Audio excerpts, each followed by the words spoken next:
अच्छा है कि हमें स्वयं विचार करना चाहिए कि ये सकट टूटा कैसे। हाँ नंदराज, हाँ हम भी आरती के लिए भीतर चले गए थे। हाँ।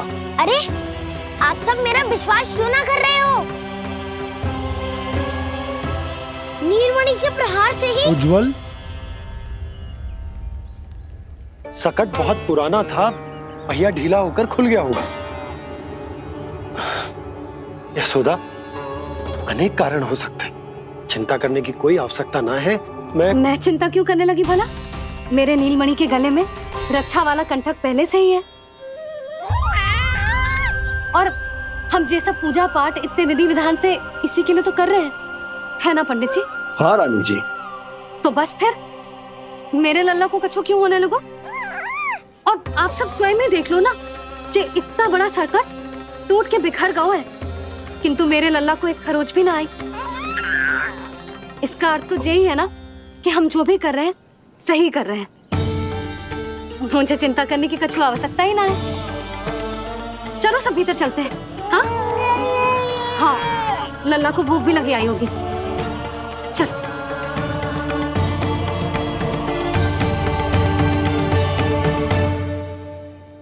नंदराज जी, अब हमें भी आज्ञा दीजिए। प्रणाम पंडित जी। ध्यान कहाँ था तुम दोनों का? और अधिक सावधान रहने की आवश्यकता थी ना। क्षमा कीजिए नंदराज।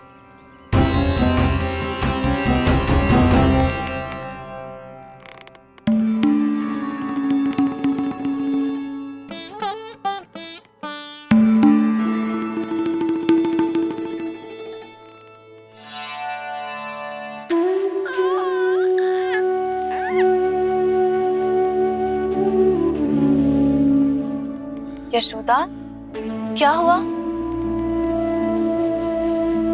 बोलो ना, क्या सोच रही हो? मुझे बहुत चिंता हो रही है जीजी। मेरे लल्ला के साथ कुछ ना कुछ दुर्घटना होती रहती है। अरे, अभी बाहर ही तुम सबको समझा रही थी, अब भीतर आते ही क्या हो गया तुम्हें? बाहर समझाने वाली मैं ना थी जीजी, वो तो गोकुल की रानी जसोदा थी, किंतु भीतर से मैं अपने नीलमणि की मैया हूँ, बस। और एक मैया को कितनी चिंता होती है, इसे आपसे अधिक कौन जान सकता है। बहुत बड़ा धक्का लगा है मैया को इस घटना से।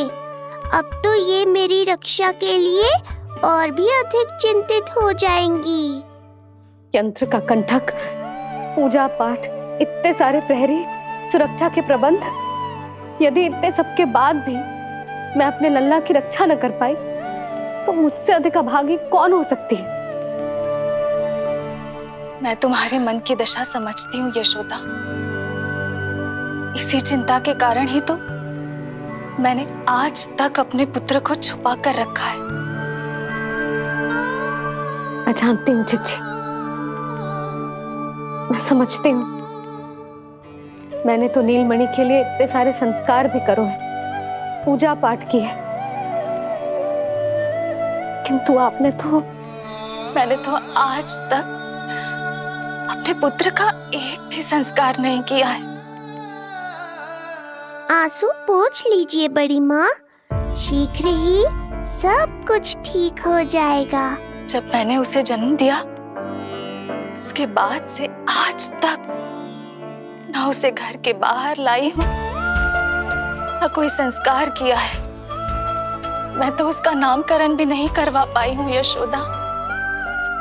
उसके जन्म के समय स्वामी ने यह संदेश भिजवाया था कि उस कंस को हमारे पुत्र के बारे में तनिक भी भनक नहीं पड़नी चाहिए।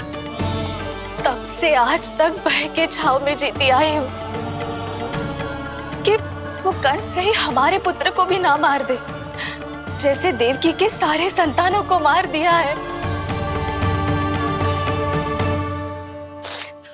ये आशंका कभी सत्य नहीं होगी बड़ी माँ, मैं हूँ ना। माँ अपनी संतान के मन की बात बिना कहे ही समझ जाती है। आप भी समझ जाओ ना मैया।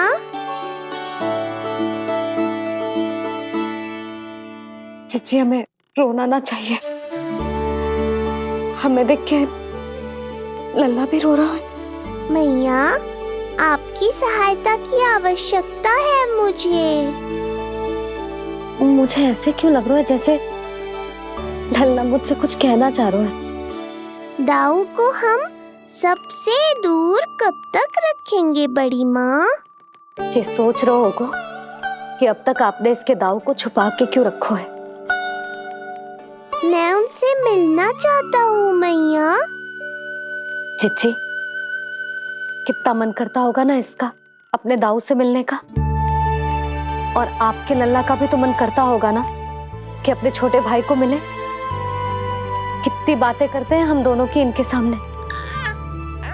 हाँ यशोदा, मैं भी अपने पुत्र को नीलमणि के बारे में सब कुछ बताती हूँ। तो बस फिर हमें साथ साथ रखिए ना। मेरा आधा हिस्सा है वो, उनके बिना मैं अधूरा हूँ मैया। ये दोनों भाई एक दूसरे के बिना अधूरे हैं जिज्जी। हमें इन दोनों को साथ ही रखना चाहिए। आप ही सोचो, यदि नीलमणि की रक्षा होगी तो आपका लल्ला भी तो सुरक्षित रहेगा।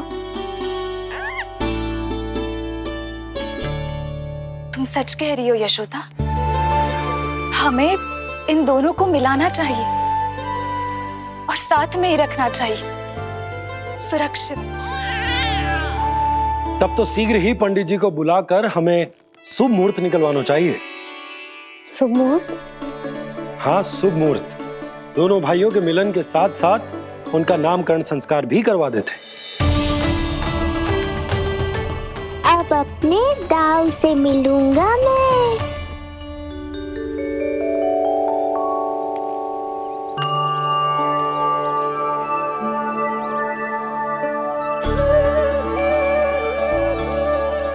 ऋषिवर की दिव्य आभा के कारण ये वातावरण कितना शुद्ध, कितना पवित्र लग रहा है ना। हाँ देवकी, इनका तेज ही ऐसा है कि इनके निकट केवल पवित्रता ही वास कर पाती है। किसी भी प्रकार की दुष्टता इनके पास जाने से पहले ही नष्ट हो जाती है।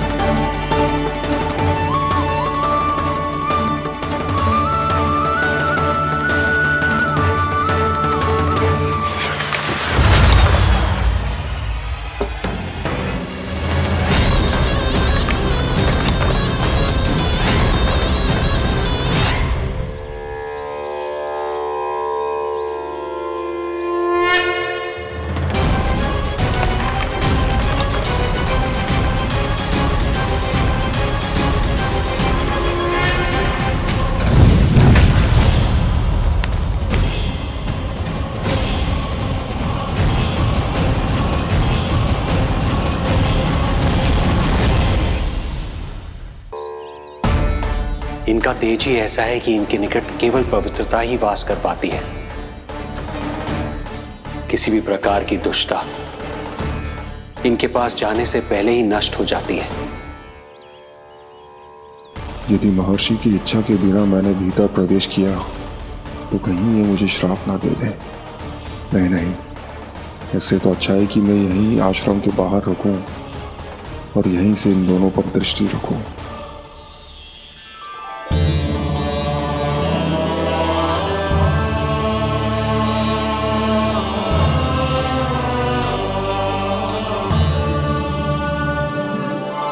आपके आने का आभास हो गया था राजन।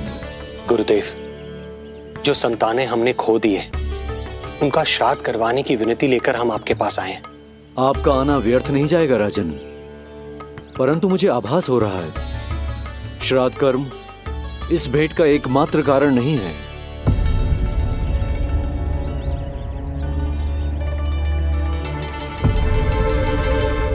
आपको उसकी या कंस की चिंता करने की कोई आवश्यकता नहीं है। निश्चिंत होकर बताइए कि आपकी इच्छा क्या है। गुरुदेव, वर्तमान में मेरी प्रथम पत्नी रोहिणी पुत्र सहित गोकुल में निवास कर रही है। हमारे उस पुत्र का और भाभी यशोदा के पुत्र का नामकरण संस्कार करवा दीजिए। बस यही हमारा सौभाग्य होगा। मुझे कुछ सुनाई क्यों नहीं दे रहा है?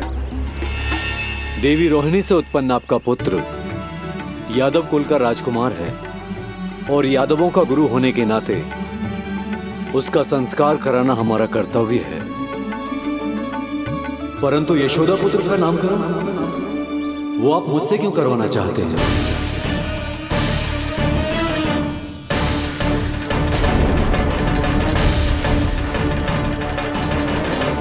गुरुदेव, सत्य ये है कि रुक क्यों गई रानी देवकी? आपके मन में जो कुछ है कहिए। ये कैसी दुविधा में फंस गया मैं।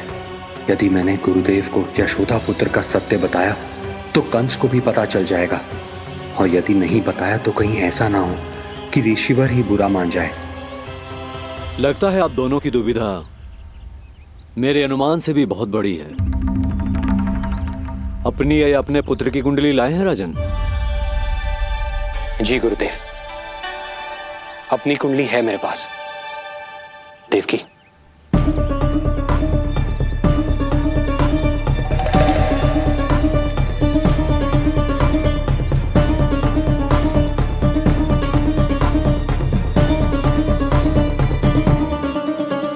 जो रहस्य आप नहीं बता पा रहे हैं राजन, वो ये कुंडली बताएगी।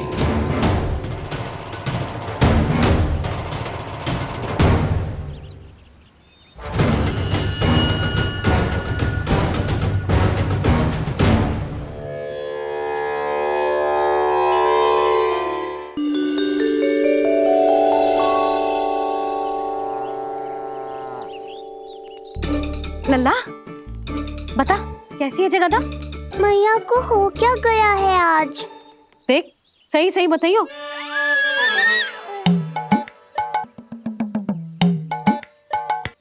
अच्छी है ना? पसंद आएगी ना उसे? हाँ? या फिर जे मोर पंख वाला मुकुट दे दूं? पहली बार मिल रहा है तू, उपहार तो देना चाहिए ना?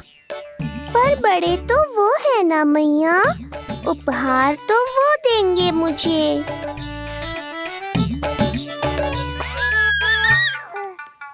ना ना, मोर पंख वाला मुकुट तो मेरे लल्ला का है ना, जे ना दे सकते। तेरे जैसा कोई कंठक या चांदी वाला कड़ा दे दूं? हाँ? इस मिलन के लिए मुझसे अधिक उतावली तो मैया है।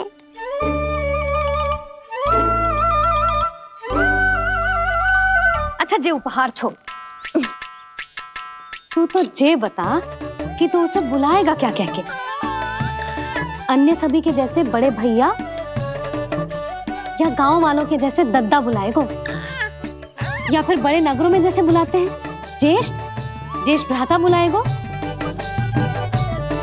या फिर प्रेम से बुलाएगो दाऊ बुलाएगो ना?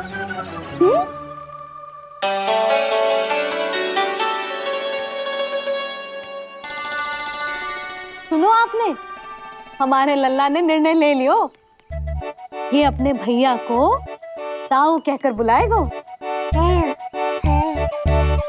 अरे वाह, लल्ला ने बोलना भले ही ना सीखो, परंतु तुम्हें बता दियो। और नहीं तो क्या, लल्ला कुछ कहे ना कहे माँ तो समझ जाती है ना लल्ला?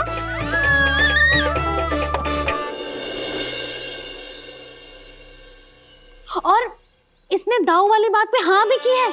हाँ, हाँ तो सदानंद जी ने भी कर दी है। लो, मैं तो भूल ही गई। क्या कही पंडित जी ने? बता तो ना यशोदा, बाहर से आया हूँ, हाथ पैर तो धो लूं। हाँ, ले लो।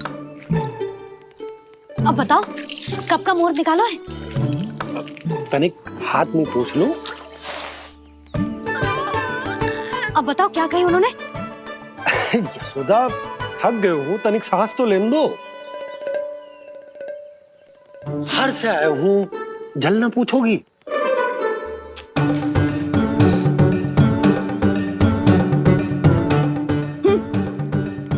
बता दो जी।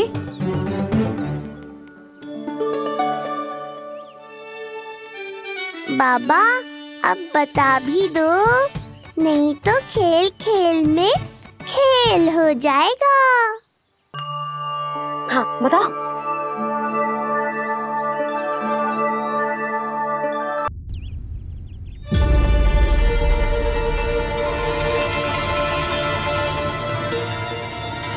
हो क्या रहा है वहां? ये क्या दिया है राजकुमारी ने?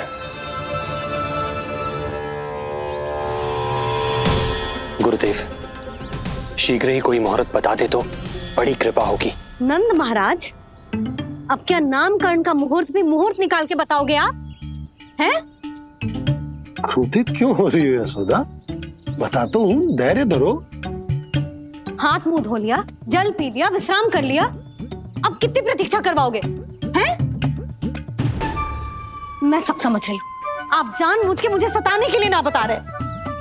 मैया कितनी भोली है बाबा, आप क्यों सता रहे हो उन्हें? बस बस बस, इतना भावुक होने की आवश्यकता ना है। बता तो, पंडित जी ने बताया है एक बहुत ही शुभ मुहूर्त आने वाले सप्ताह में ये है। और जानते हो जिस शुभ मुहूर्त किस दिन पड़ेगा? जिस दिन हमारा लल्ला पूरे 100 दिन का हो जाएगा। इससे अच्छा मुहूर्त तो हो ही नहीं सकता। धन्यवाद गुरुदेव।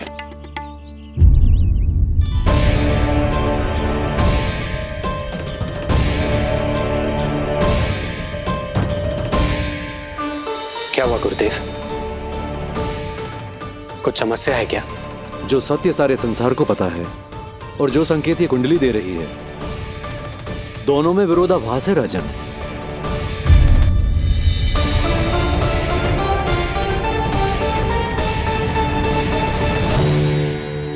मैंने कहा ना राजन, उसकी चिंता करने की आवश्यकता नहीं है। ये कुंडली मुझसे कह रही है कि आपके भाग्य में केवल पुत्र थे। आपके भाग्य में केवल पुत्र थे, तो पुत्री कैसे हुई?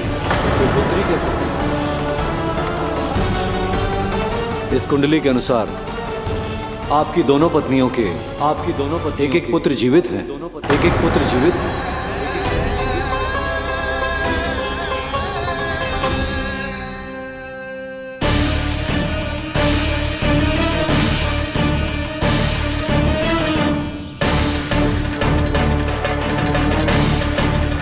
देवकी,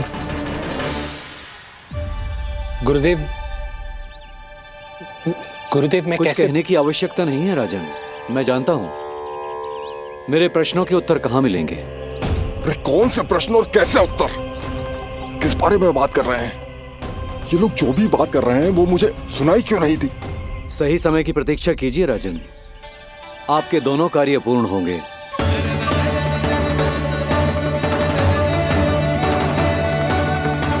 अब आप निश्चिंत होकर जाइए और प्रसन्नता मनाने की तैयारी कीजिए। आपका बहुत बहुत धन्यवाद गुरुदेव। प्रणाम।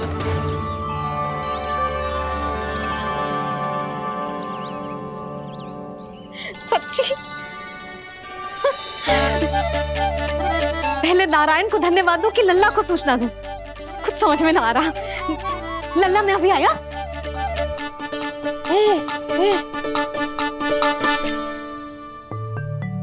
आपका बहुत बहुत धन्यवाद नारायण। अब शीघ्र ही मेरे लल्ला और उसके दाऊ को उनके नाम मिल जाएंगे, वो नाम जिससे वे पूरे संसार में पहचाने जाएंगे। अब लल्ला को बताती हूँ। लल्ला, तू जैसे ही 100 दिवस का हो जाएगा, तेरा और तेरे दाऊ का नामकरण हो जाएगा। हाँ हाँ, किंतु आपने तो बताओ ही ना, हम इन दोनों को मिलवा कब सकते हैं?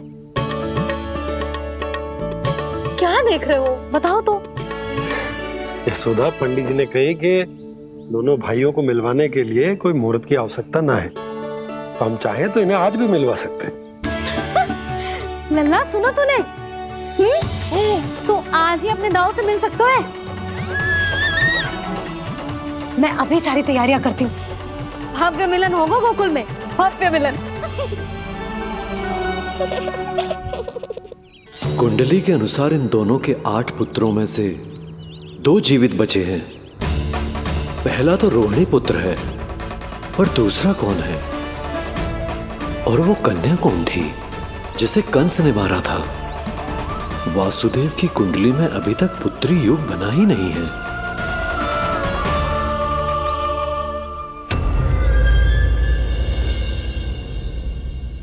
तू मुझको क्या मारेगा? अपनी आयु संभाल। काल तेरा अवतरित रूप है उसका।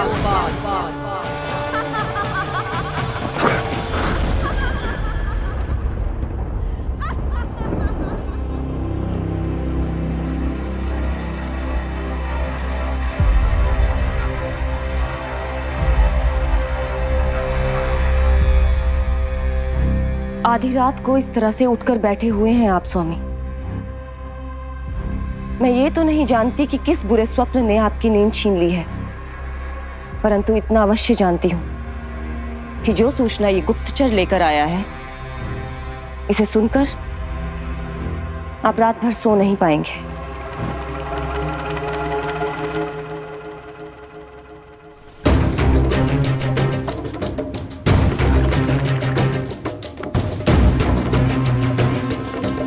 क्या सूचना है? महाराज, उत्कच मारा गया। उत्कच मारा गया। उत्कच मारा गया।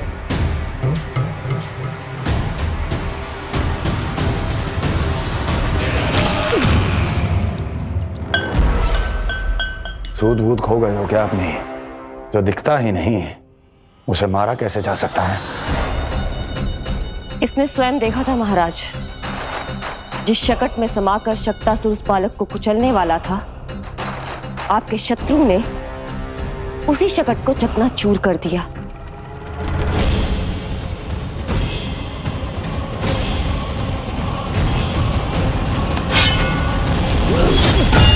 महाराज क्षमा। लगता है आपके सैनिक और तलवार दोनों की धार कुंद पड़ गई है महाराज।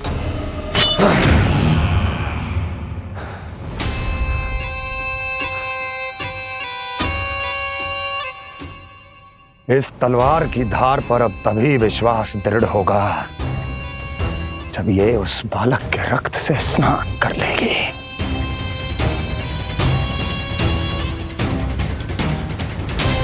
और कैसे? कैसे?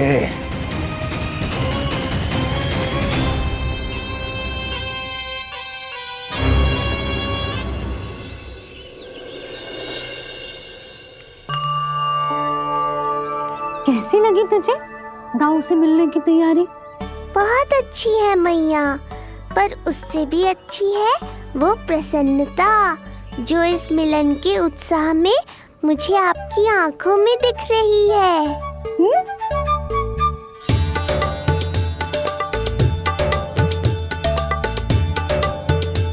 यशोदा, तुमने तो 2 भाइयों के मिलन को भी त्योहार बना दिया। हाँ तो ये किसी त्योहार से कम थोड़ी ना है। ये शुभ दिन दोनों भाई के मिलन को पूरा गांव देखेगो। तो फिर अब बड़ी मैया को बुलाओ ना मैया। यशोदा जी, रोहिणी जीजी इतनी प्रतीक्षा क्यों करवा रही है? इतने दिवस से छुपा के रखे हो लल्ला को, अब तो शीघ्रता करनी चाहिए ना, है ना भाभी? प्रतीक्षा अवश्य की है, किंतु फल भी तो मीठा मिलेगा। आती होंगी रोहिणी जीजी।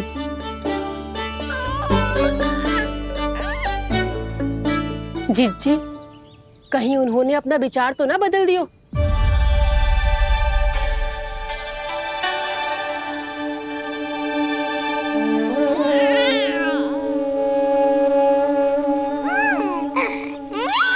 कितनी शीघ्र चिंतित हो जाते हो आप सब।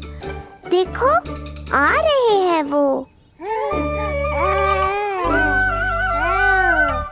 लाल छुपा रखने को विवश थी नियति की सताई, भूल के भय माज प्रभु की जग सम्मुख है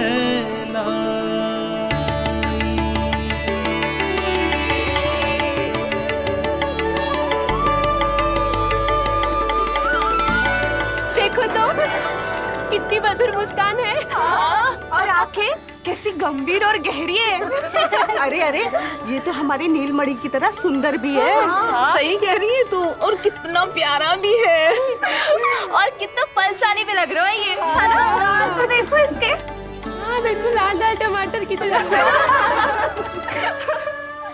देखो तो दाऊ आए नहीं कि ये सब की सब मुझे भूल ही गई। अरे हटो सामने से, मुझे भी तो देखने दो।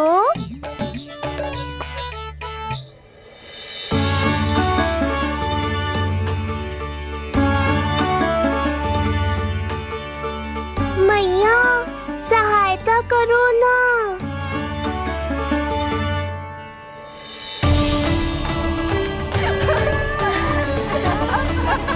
चलो हटो सब, हटो हटो हटो, हटो सामने से। चलो दोनों भाइयों को एक दूसरे से मिलने तो दो।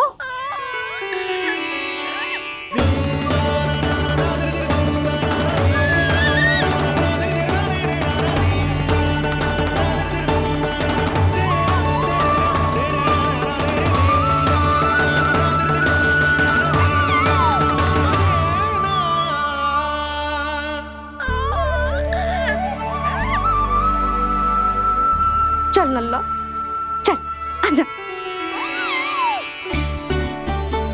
देख लल्ला, आ गए जे तेरे भैया, तेरा दाऊ। जी भर के बातें करो और निहारो एक दूसरे को। लाओ जिज्जी, आजा। जे रहे तेरे दाऊ। आओ जिज्जी।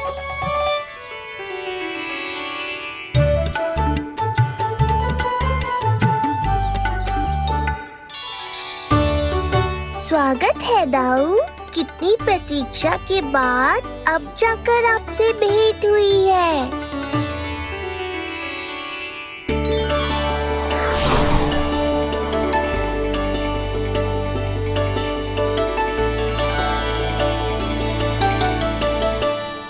क्या हुआ दाऊ, मुझे पहचान नहीं पा रहे?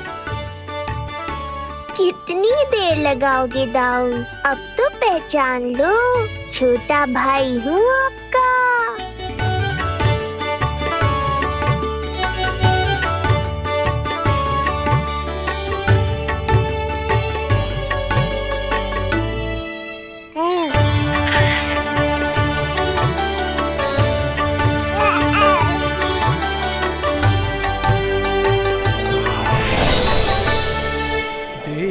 प्रभु को भक्त शेष की आंखें है भर आई, भावुक हरि भी निहारे की अब मिलन की बेलाई।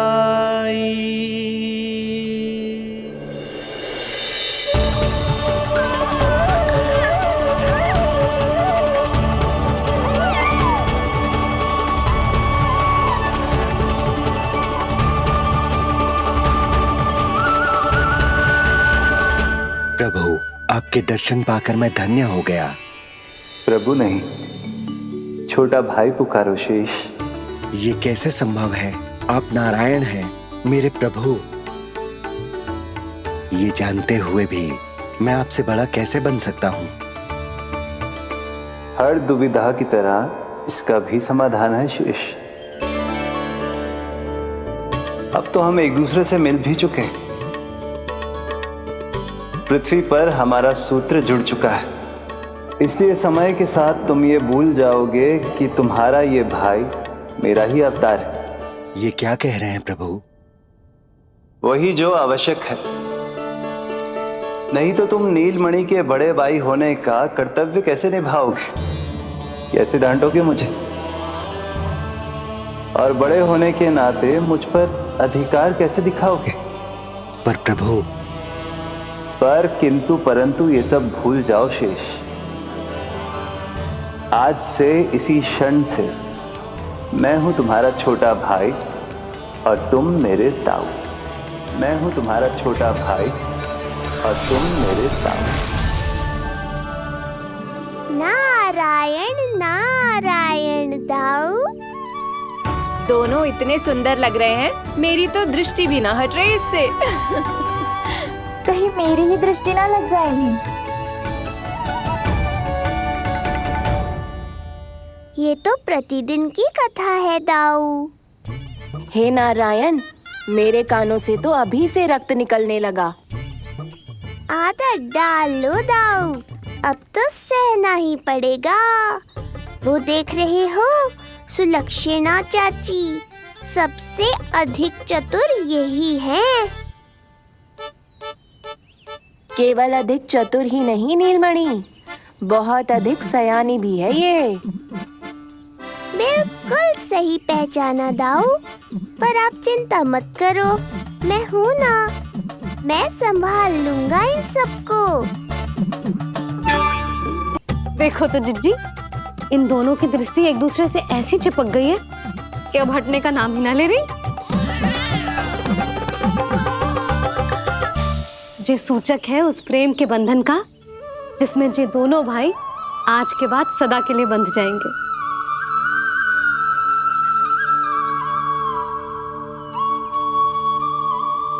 मुझसे भूल हो गई यशोदा, मैंने इन दोनों को पहले ही मिलवा देना चाहिए था।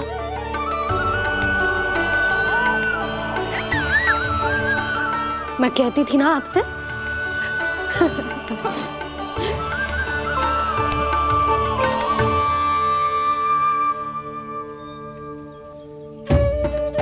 आई मैं।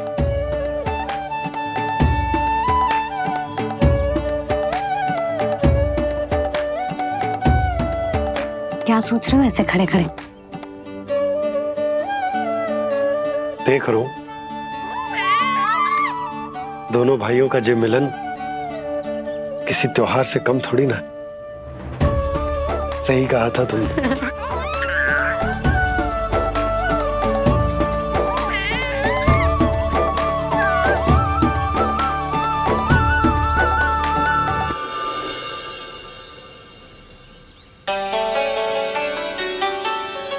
सुना ना तूने जो गोपिया क्या कह रही थी कि नीलमणि का दाऊ कितना बलशाली है। इसका तो यही अर्थ हुआ ना कि नीलमणि अपने दाऊ जितना बलशाली ना है। अब समझा मैया कि आज मुझसे इतना व्यायाम क्यों करवाया जा रहा है। पर मुझे पता है मेरा नीलमणि सबसे अधिक बलशाली है। हाँ। उज्जवल ने कही थी ना, नीलमणि ने यूं उड़ा दिया था काले कौवे को मथुरा की ओर। और उज्जवल ने तो ये भी कही थी कि नीलमणि ने अपने पांव से सकट पे प्रहार भी किया था। कैसे किया था प्रहार? ऐसे किया था। लग गई मैया को। कैसे किया था? फिर से बता कैसे किया था?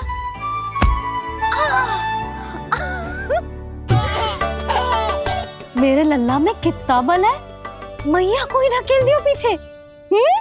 अच्छा ही है कि आप उज्जवल के कहे को गंभीरता से नहीं ले रही, नहीं तो आपका ये रूप मैं कैसे देख पाता मैया। फिर से बता कैसे मारा था? कैसे मारा था?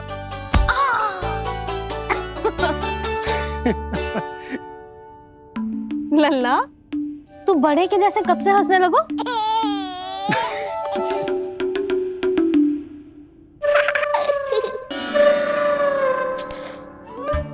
आप यहाँ क्या कर रहे हो?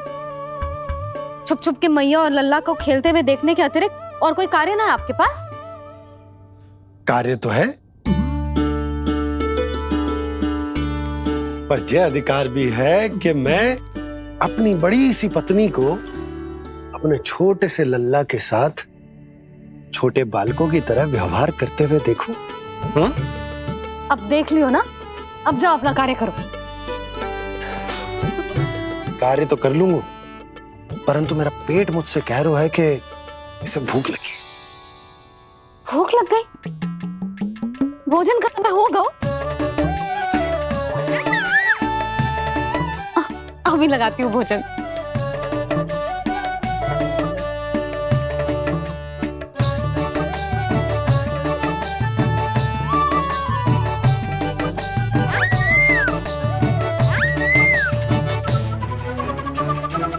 क्या हुआ लल्ला, इतना उतावला क्यों हो रहा है तू?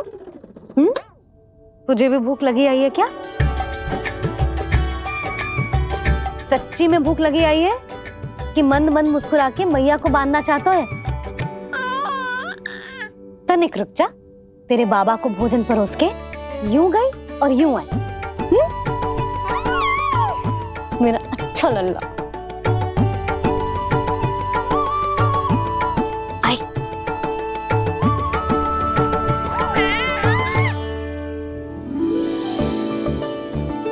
आज केवल रोटी है खाने में? ना, दाल है ना, तरकारी भी है, दही है, लड्डू भी है। तो दाल ले आओ। अभी लाई है।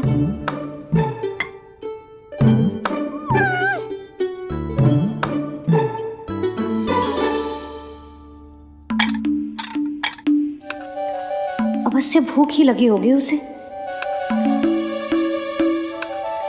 यशोदा, दही नहीं दाल। क्षमा करना, भूल हो गई।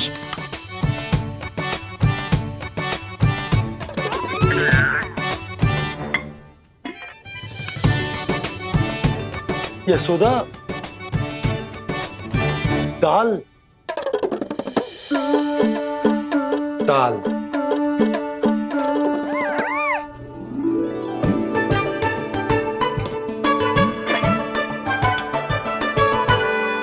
अब ऐसे क्या देख रहे हो? बोला ना भूल हो गई। सब मिला के खा लो, पेट में तो मिलना ही है। थोड़े चावल मिलेंगे? हाँ मिलेंगे, अवश्य मिलेंगे।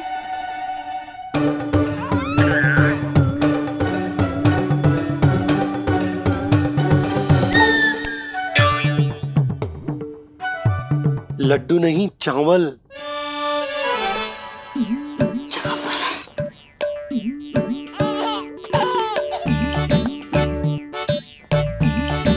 हंस क्या रहे हो जी?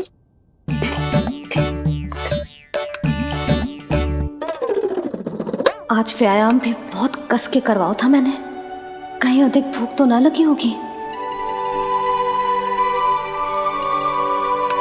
सच्ची है यशोदा, बिल्कुल ना बदले तुम। पहले रामू की चिंता में व्याकुल रहती थी और अब हम नीलमणि में तुम्हारा मन लगा रहता। हाँ तो लल्ला भूखा हो और मैया का मन व्याकुल भी ना हो, ऐसा हो सकता है भला? फिर तो दूध पिला दो ना उसको।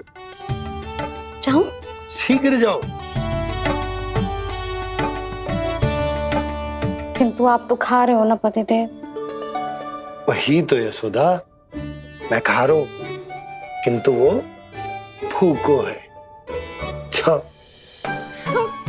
ठीक है। यहाँ थे तो लल्ला की भूख के लिए चिंतित थी, अब वहां जाएगी तो पक्का मेरे भोजन के बारे में चिंता करेगी। कहीं आधी भूख में ना उठ जाए तेरे बाबा, उन्हें कुछ और चाहिए होगा तो? सही कहा था बाबा ने, वहाँ मेरी चिंता थी, यहाँ बाबा की चिंता है। सच्ची मैया, अनोखी हो आप। अरे इतने से पेट भर गया तेरा? ना, ये वाली मुस्कुराहट तो मत ही दिखा मुझे। इतनी शीघ्र तेरा पेट भर ही ना सकता। मैया जानती है अपने लल्ला की भूख।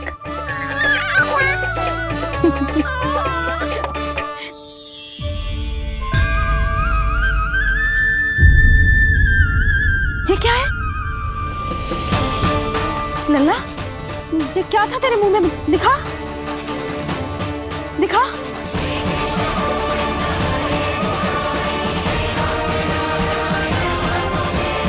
मैया को सब पता है, इतनी जल्दी तेरा पेट भर ही ना सकता।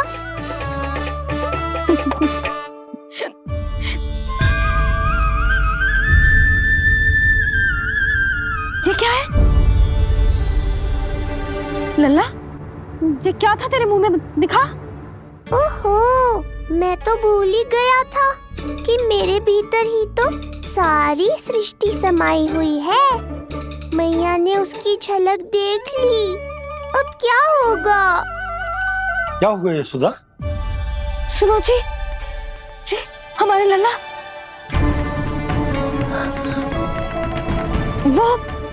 वो इसके मुंह में। क्या? भूल जाओ ना मैया, कुछ नहीं था मेरे मुंह में। लल्ला मुंह खोल के बाबा को दिखा। अरे क्या देख रही है उसके मुंह में? अवश्य ही मेरा दृष्टि भ्रम होगा, किंतु ऐसा भ्रम। अरे बताओ ना यशोदा, या फिर मुहूर्त शीघ्र ना बताने की बात का प्रतिशोध ले रही हो तुम? ना ना, ऐसी बात ना है। तो फिर बताओ ना क्या बात है? हा? मैंने लल्ला के मुंह में कुछ देखो। क्या देखो? अब फंस गया मैं। मैया बाबा को सब कुछ बता देंगी और राय का पहाड़ बन जाएगा।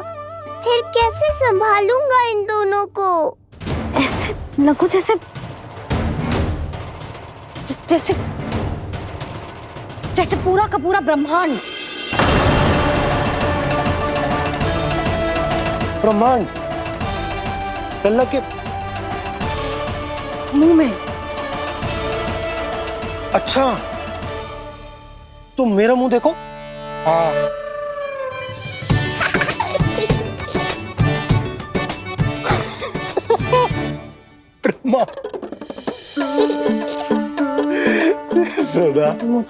मुझे पता था आप मेरा उपहास उड़ाओगे। अरे नहीं, तुम देखो तो सही।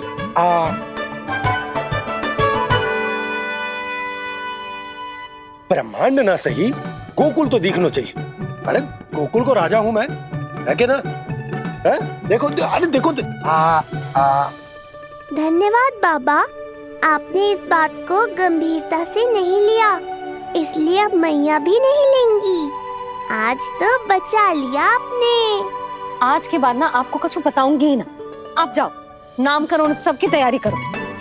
और हाँ, इस बार भी उत्सव छोटा ही करना है, जो तो मत ही बोलना आप। हाँ। अब इसे कैसे समझाऊं कि हम कोई भी उत्सव बड़ा ना कर सकते? व्यर्थ ही कंस की दृष्टि पड़ जाएगी हम पर।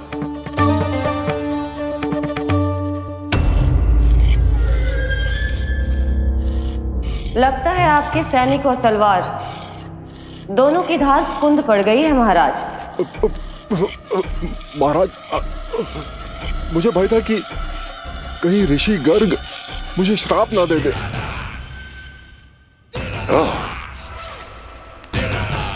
उस श्राप से भयभीत हो गए दुर्जन, किंतु कंस तो कोई श्राप नहीं देता, सीधा मृत्यु देता है। ऐसा न करे महाराज, दया करे, दया निदान। यदि मैं उनकी इच्छा के विरुद्ध भीतर जाने की कोशिश करता तो जितनी सूचना मुझे मिली है उतनी भी नहीं ला पाता। तब आपको कैसे पता चलता महाराज कि आपकी बहन और बहनोई मात्र अपनी मृत संतानों के श्राद्ध के लिए वहां नहीं गए थे?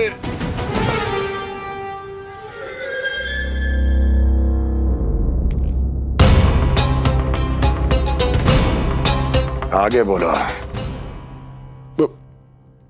पूरी तरह तो नहीं सुन पाया महाराज, किंतु मैंने स्वयं अपने नेत्रों से देखा है महाराज। राजकुमारी देवकी ने ऋषि गर्ग के हाथ में कुछ दिया था।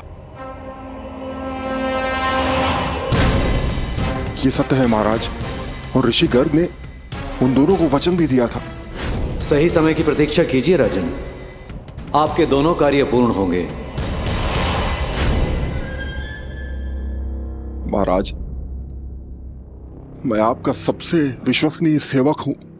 आपके हर आदेश का पालन करना मेरा अधिकार है और मैंने अपने अधिकारों का पालन किया भी है महाराज। किंतु फिर भी यदि मेरी ओर से कोई भूल हुई हो, मुझे क्षमा करे दयानिदान, मुझे क्षमा करे। इसका अर्थ है कि उत्कच सही कह रहा था। वो दोनों अवश्य ही कोई ना कोई षड्यंत्र रच रहे हैं मेरे विरुद्ध। समय आ गया है, अब मुझे किसी ऐसे की खोज करनी होगी जो उतना ही शक्तिशाली हो जितनी की मेरी ये तलवार।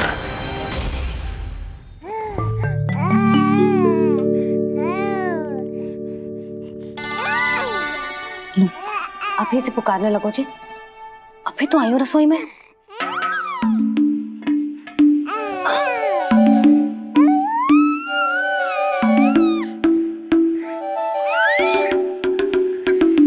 शीघ्र ही तुझे भी अपने बाबा का हाथ बटाना पड़ेगा, समझ रहे हो ना? बटाएगा ना हाथ? अभी जो 100 दिन का भी ना हो और जिस नन्हे से बालक को काम काज का भार सौंपने की बात करने लगे।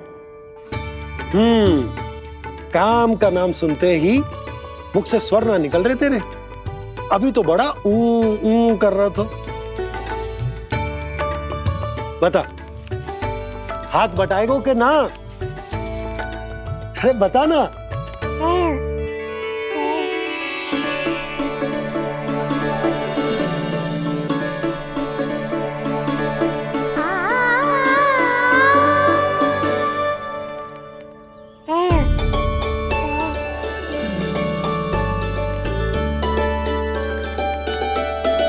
कल तू पूरा 100 दिन को हो जाएगा लल्ला।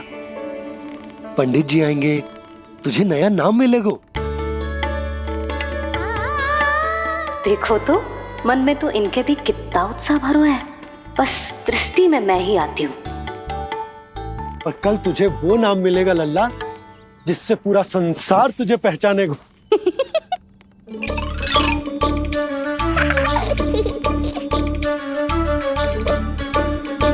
अब लल्ला, कितना कार्य शेष है और तूने मुझे बातों में लगा लियो। मुझे क्यों फंसा रहे हो बाबा? छुपाने की कोई आवश्यकता ना है। जितनी उत्साहित मैं हूँ उतने ही उत्साहित आप भी हो इसके नामकरण को लेके, पता है मुझे।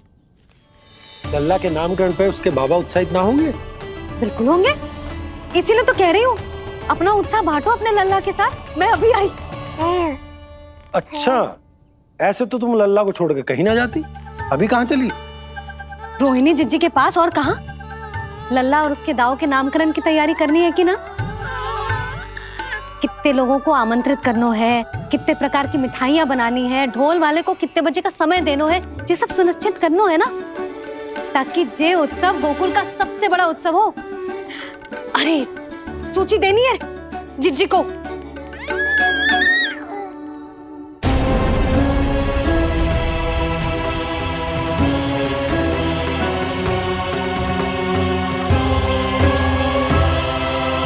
सबकी कोई आवश्यकता ना है।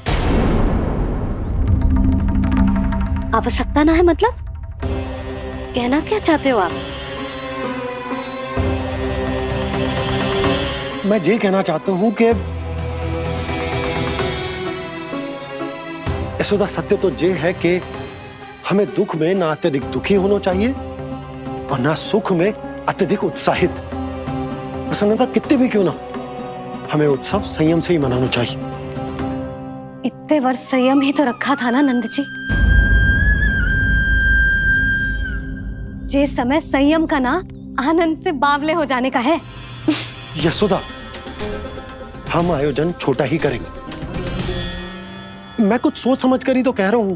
पर क्यों? मुझे भी तो समझाओ। हर बात समझाने की ना होती यशोदा। अच्छा, पति पत्नी में भेद हो तो है? ठीक, मैं कोई भेद ना रखूं। जो भी अब तक मैंने तुम्हें ना बताया है वो सब बताऊं। ओहो, क्या कर रहे हो बाबा? कंस के बारे में कुछ बता मत देना मैया को। वो मंगला है ना, उसने आज शाम को ही बछड़ा दियो। और भात पद का मांस लगभग बीतने को ही है, तो धीरे धीरे शरद ऋतु आ जाएगी, दूध की हानि भी कम हो जाएगी। हाँ? और वो सरजू है ना, उसको बैग जी ने पूरे पखवाड़े का विश्राम के लिए कहा है। क्यों? क्योंकि वो ठाट से गिर गए थे और गिरते समय उसे भीतरी चोट लग गई थी। अरे बस बस बस, ये सब मुझे क्यों बता रहे हो? इसका नामकरण से क्या संबंध? तुम्ही ने तो कही ना कि पति पत्नी के बीच में कोई भेद ना होता। तो मुझे जो भी बात पता है मैं तुम्हें बताऊंगा। कितनी समझदारी से बात बदल देते हो आप, और भोली भाली मैं आपकी बातों में आ जाती हूँ, और इस सब में असली बात तो रह ही जाती है। किंतु आज बात मेरे लल्ला की है। उत्सव तो विशाल ही होगा, और इस बारे में कछु और ना सुनूंगी मैं। आप लल्ला का ध्यान रखो, मैं जा रही हूँ रोहिणी जीजी के पास। यशोदा,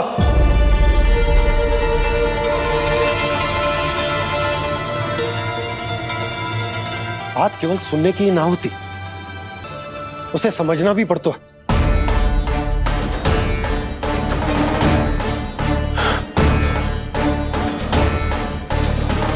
विश्वास है ना मुझ पर? मैं कुछ सोच समझ कर ही कर रहा हूँ ना। उत्सव तो छोटा ही होगा।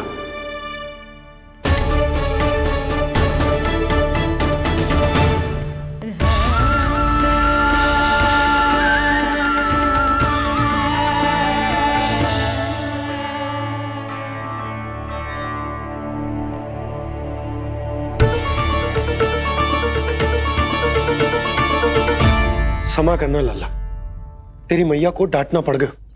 आपको मेरी सुरक्षा की चिंता है बाबा, समझता हूँ मैं, इसलिए आपने ये निर्णय लिया है। समझ में नहीं आता, कब कौन सा निर्णय क्यों लेते हैं आप? यदि कंस को समझना इतना आसान होता तो कंस नहीं होता। ये नया सिंहासन उसके लिए है जो मेरा विश्वास पात्र बनेगा।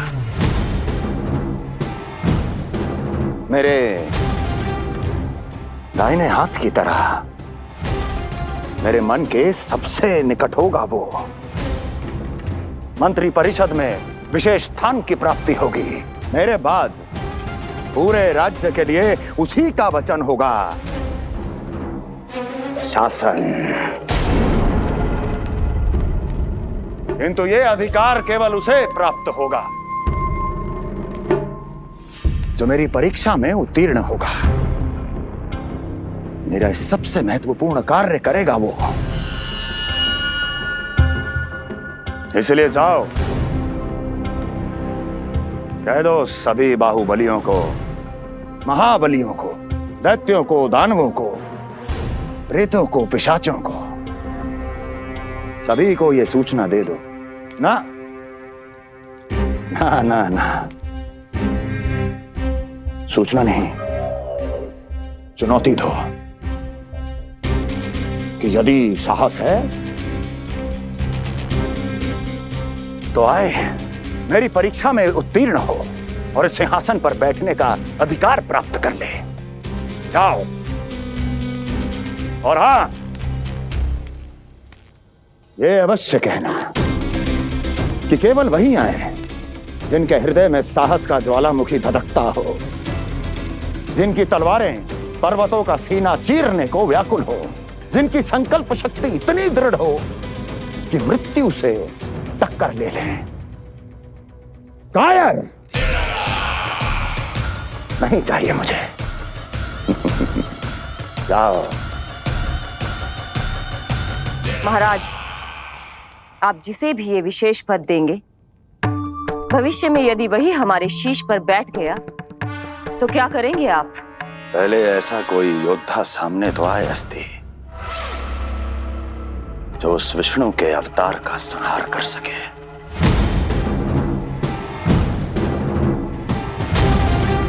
और जहां तक प्रश्न है हमारे शीश पर बैठने का, तो स्मरण रखो अस्ति,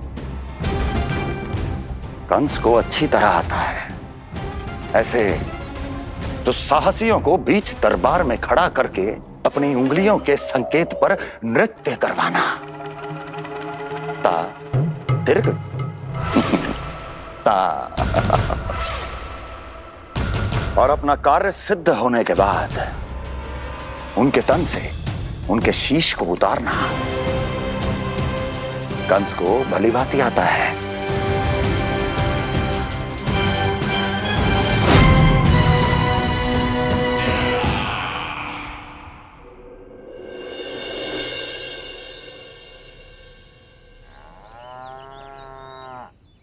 पूरे 100 दिन का होगा हुआ तो लल्ला, कम से कम 100 व्यक्ति तो आने चाहिए थे ना तेरे और तेरे दाऊ के नामकरण में।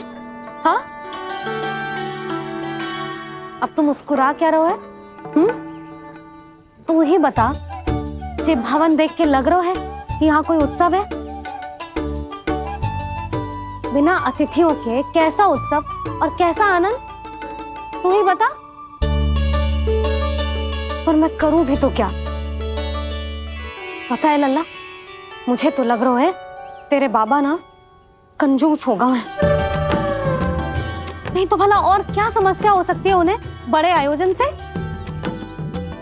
अरे गोकुल के राजा का लल्ला है तू, राजकुमार। यदि तेरा आयोजन बड़ा ना होगो तो भला किसका होगो?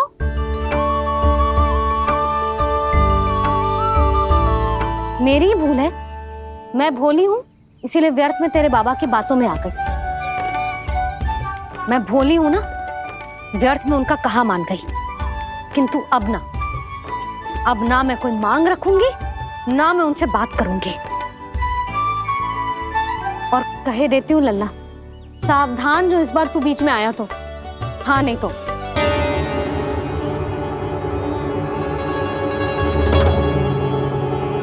क्या होगा?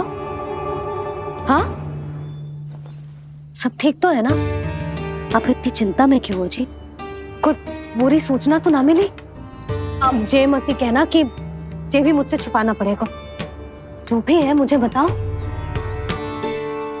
पंडित सदानंद जी महाराज वो नामकरण के लिए ना आ सके। उनकी बिटिया के पांव भारी, उसे लिवाने वो समधियाने गए। ये तो शुभ समाचार है।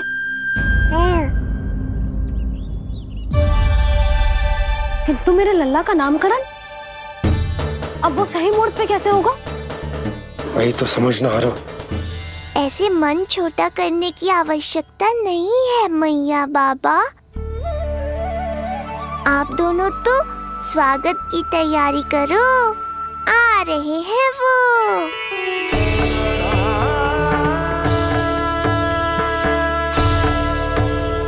लो, आ गए वो जिनकी मुझे प्रतीक्षा थी। आप दोनों व्यर्थ ही चिंता कर रहे थे।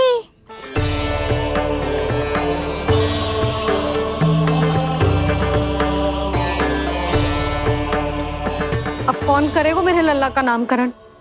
ऋषि गर्ग, नंदराज, रानी भाभी, महान ऋषि गर्ग हमारे गांव में पधारे हैं।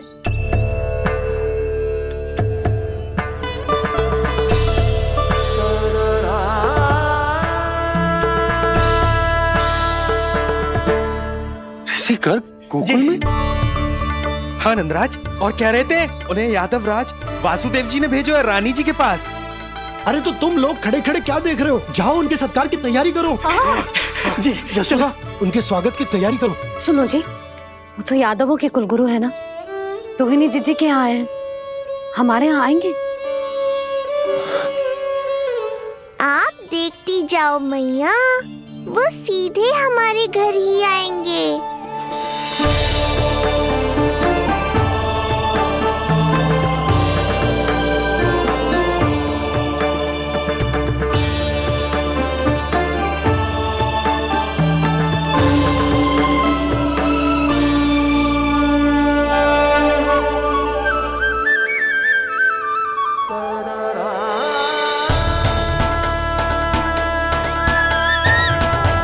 ये क्या हो रहा है मुझे?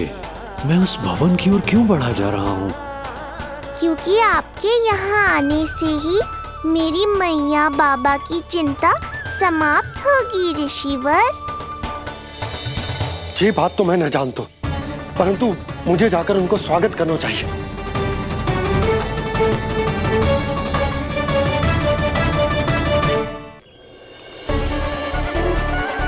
गुरुदेव, कल्याण हो।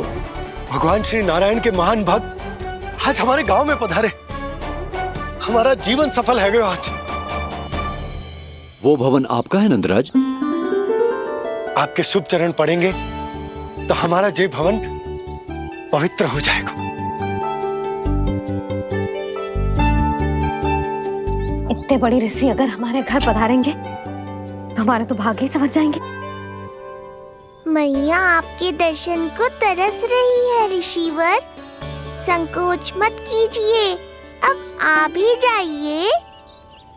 पधारिए गुरुजी। न जाने क्यों मेरे पांव अपने आप ही आपकी भवन की तरफ जाने को व्याकुल है नंदराज। पधारिए गुरुदेव, आइए।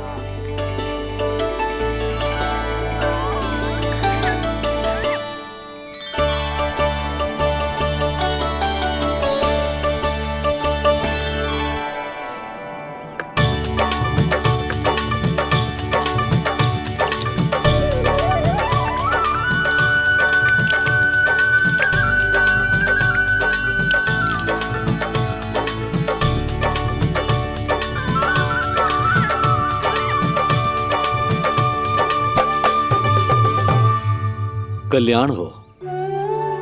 पधारिए।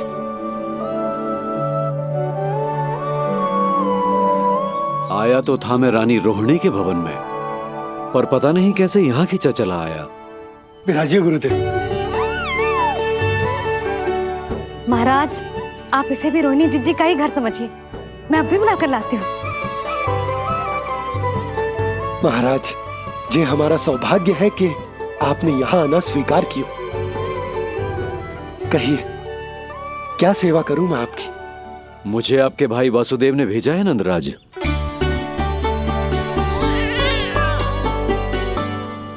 प्रणाम गुरुदेव। स्वामी जी ने आपसे इतनी दूर आने का आग्रह किया है। अवश्य ही कोई बड़ा कारण होगा। कारण तो है, आपके पुत्र का नामकरण करने आया हूं मैं यहाँ।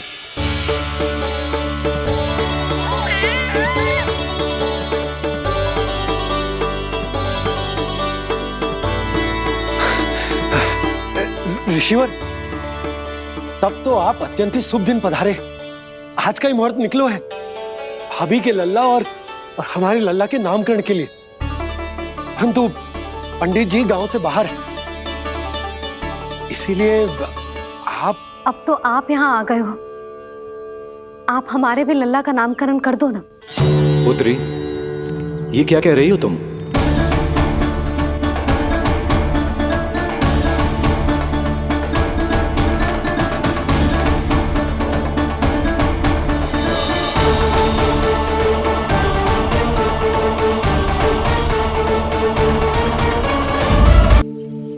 आप हमारे भी लल्ला का नामकरण कर दो ना। पुत्री, ये क्या कह रही हो तुम? विनती कर रही हूँ, और मेरी जे आग्रह अस्वीकार मत ही करो। आप दोनों भाइयों का नामकरण एक साथ हो जाएगा।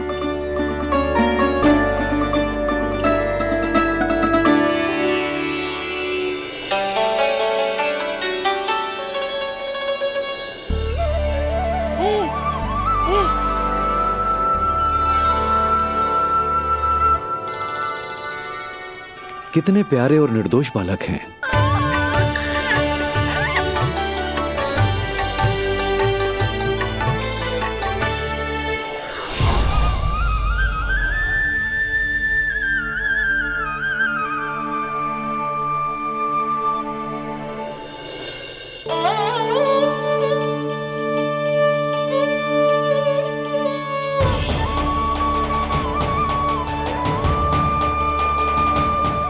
दोनों को देखकर गुरुदेव की आंखों में आंसू क्यों आ गए?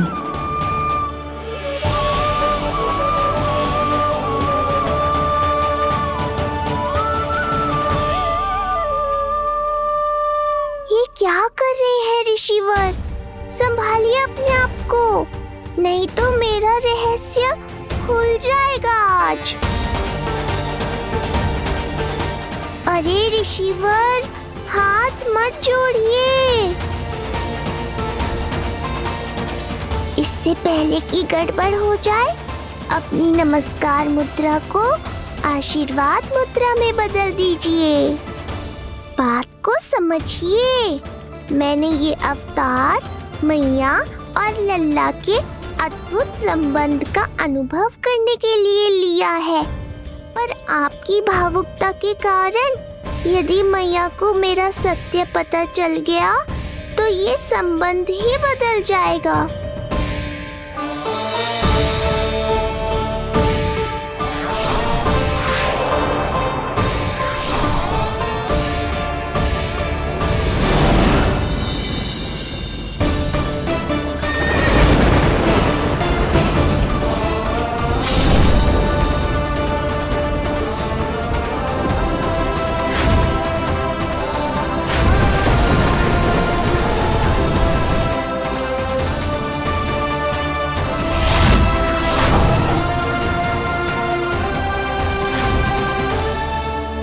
अब आप सब कुछ जान चुके हैं ऋषिवर, इसलिए अब मेरे सामने हाथ जोड़कर मेरे सत्य को उजागर मत कीजिए।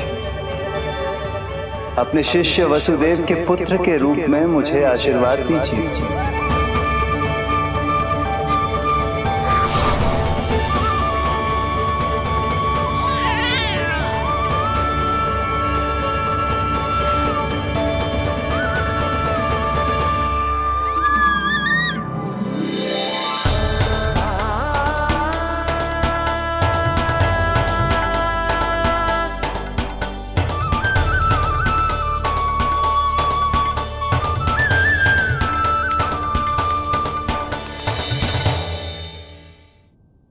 ऋषिवर, आप मौन क्यों हैं?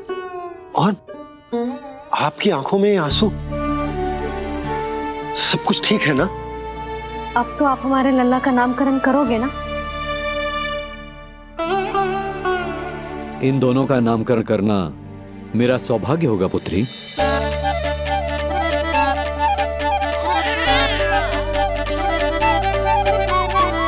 परंतु ये गोपनीय रूप से करना होगा।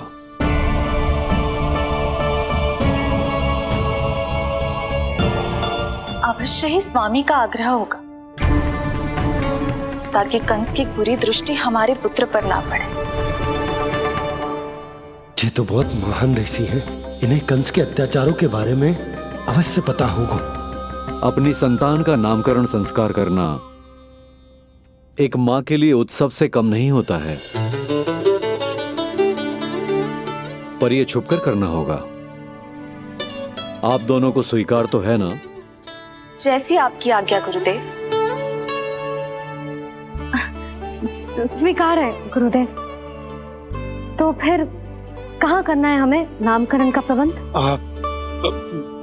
गुरुदेव, मंदिर सही रहेगा? उससे पवित्र स्थान तो हो ही नहीं सकता है। ऋषिवर, आप तनिक विश्राम कीजिए, हम लोग प्रबंध करते हैं। मैं कुछ समय इन बालकों के साथ व्यतीत करना चाहूंगा। ये तो इनका सौभाग्य होगा। हमें आज्ञा दीजिए।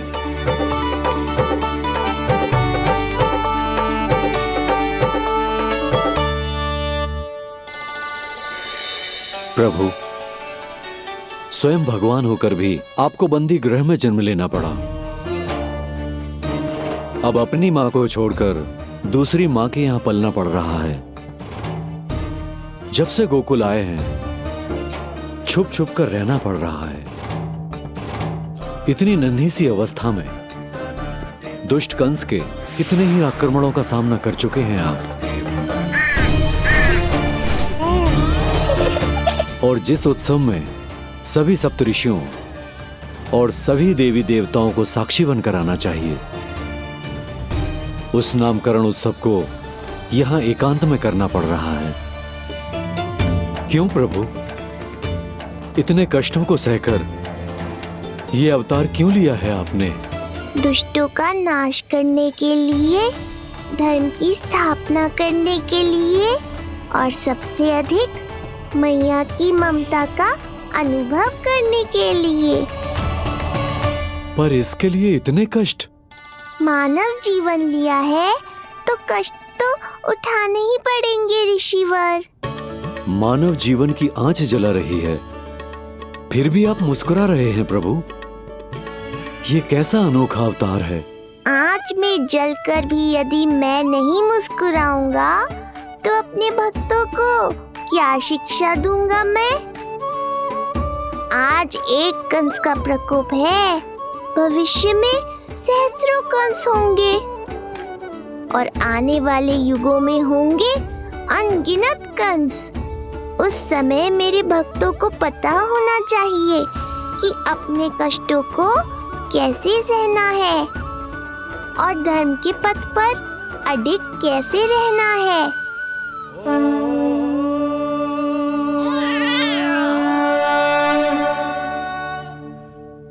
आप धन्य हैं प्रभु। देखा अस्ति, जब सिंह दहाड़ता है तो वन के सभी जीव जंतु इकट्ठे हो ही जाते हैं। वो सब जो मेरा विश्वास पात्र होने का अधिकार और ये सिंहासन पाना चाहते हैं, सामने आए। बुद्धि के बिना बल अपंग होता है महाराज, और मेरे पास बुद्धि और बल दोनों हैं। आप केवल आदेश दीजिए किसका संहार करना है।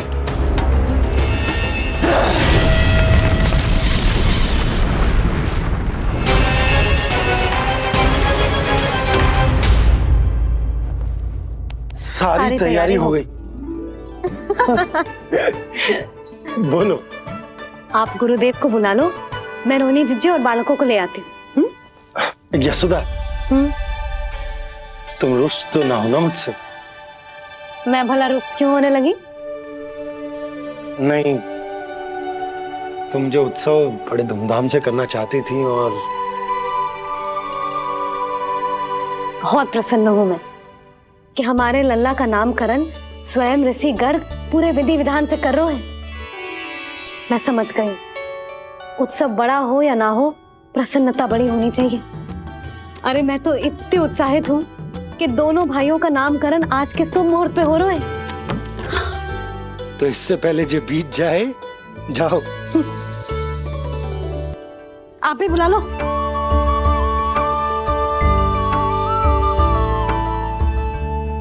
यहाँ सब के सब एक से बढ़कर एक है, तो फिर अपने कार्य के लिए किसका चुनाव सबसे पहले करूं? मेरा सामर्थ्य तो आपने अभी तक देखा ही नहीं महाराज। चुटकी बजाकर शत्रुओं का विनाश कर सकता हूं मैं।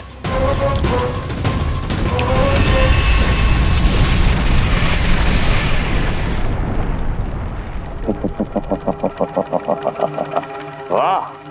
किंतु आपने तो बताया ही नहीं कि करना क्या है। वध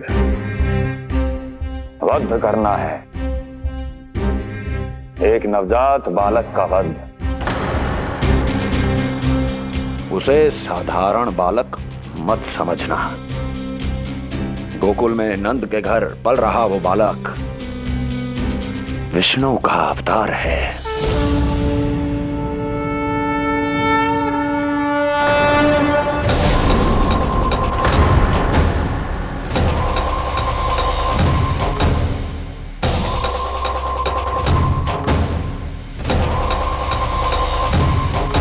क्या हुआ? इतना सन्नाटा क्यों छा गया? क्षमा कीजिए महाराज, पर मैं नन्हे बालकों के साथ हिंसा नहीं करता।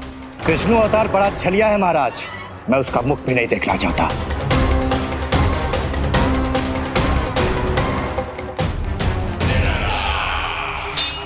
जाने दो इन्हें। वैसे भी इस सिंहासन के लिए मुझे कायरों की कोई आवश्यकता नहीं। जाने दो।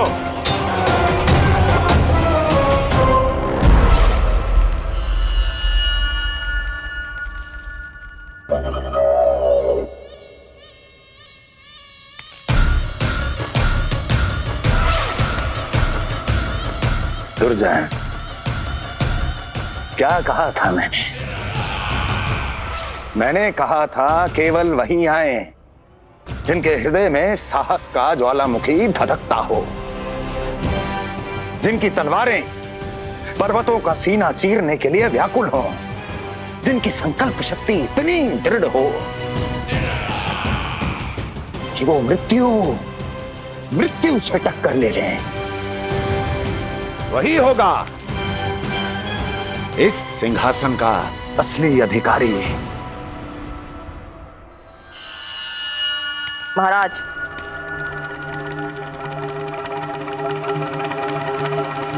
ना तो आपके दिए इस सम्मान का कोई मूल्य रह गया है और ना ही आपके भय का।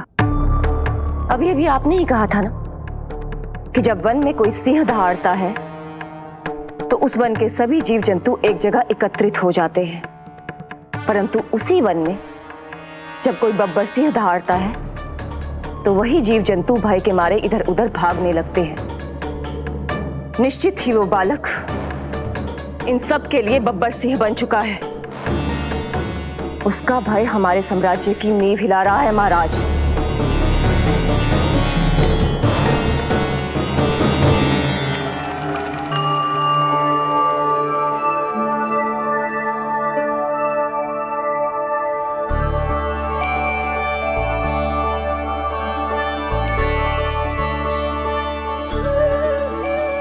हे नारायण, मेरा मार्गदर्शन कीजिए। हे मां सरस्वती, मुझे आशीर्वाद दीजिए ताकि मैं दोनों बालकों के लिए सर्वोत्तम नामों का चुनाव कर पाऊं।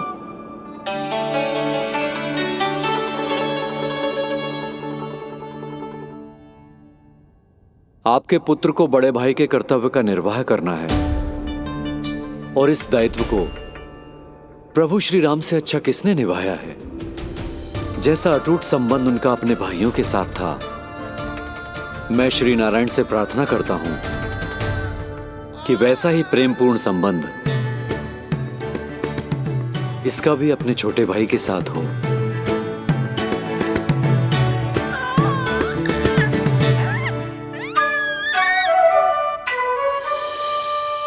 इसीलिए इसका नाम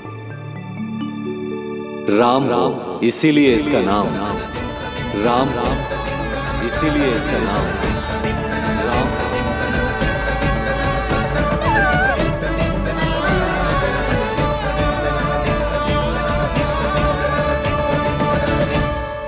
बड़े भाई में आदर्श, न्याय, संकल्प बल के साथ साथ शारीरिक बल भी होना चाहिए। मैं देख पा रहा हूं ये बालक इन सब बलों के लिए जाना जाएगा। इसलिए जो नाम इसके व्यक्तित्व के लिए सबसे उचित है वो है बलराम, बलराम, बलराम।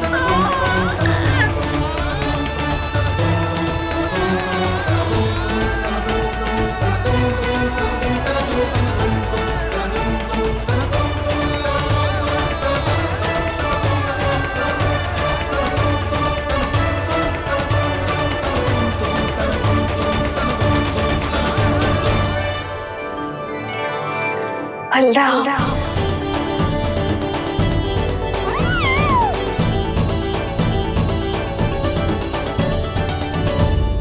तो फिर उसका नाम बल राम रखना।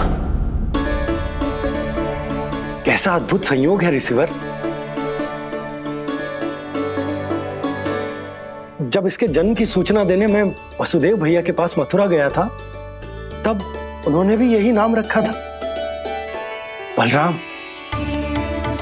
ये संयोग नहीं, नारायण की इच्छा है नंदराज।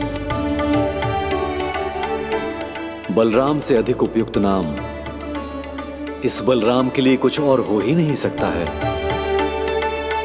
पर मैं तो दाऊ कहकर ही बुलाऊंगा इन्हें, बलदाऊ।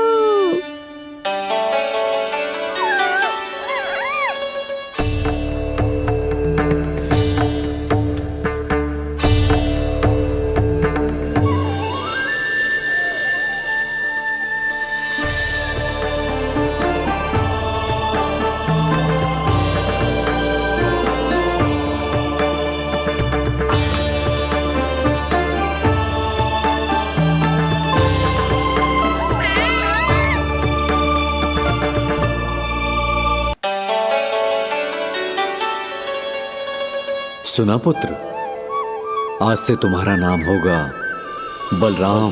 बलराम बलराम।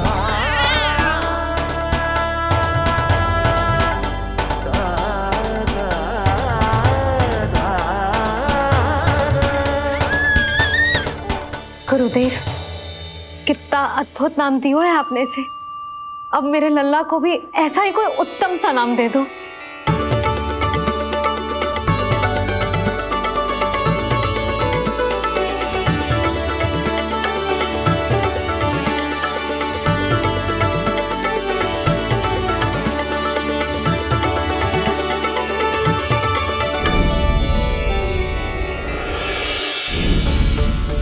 ये कठिन दायित्व आपने ही मुझे सौंपा है प्रभु, इसे निभाने की क्षमता भी आप ही दीजिए।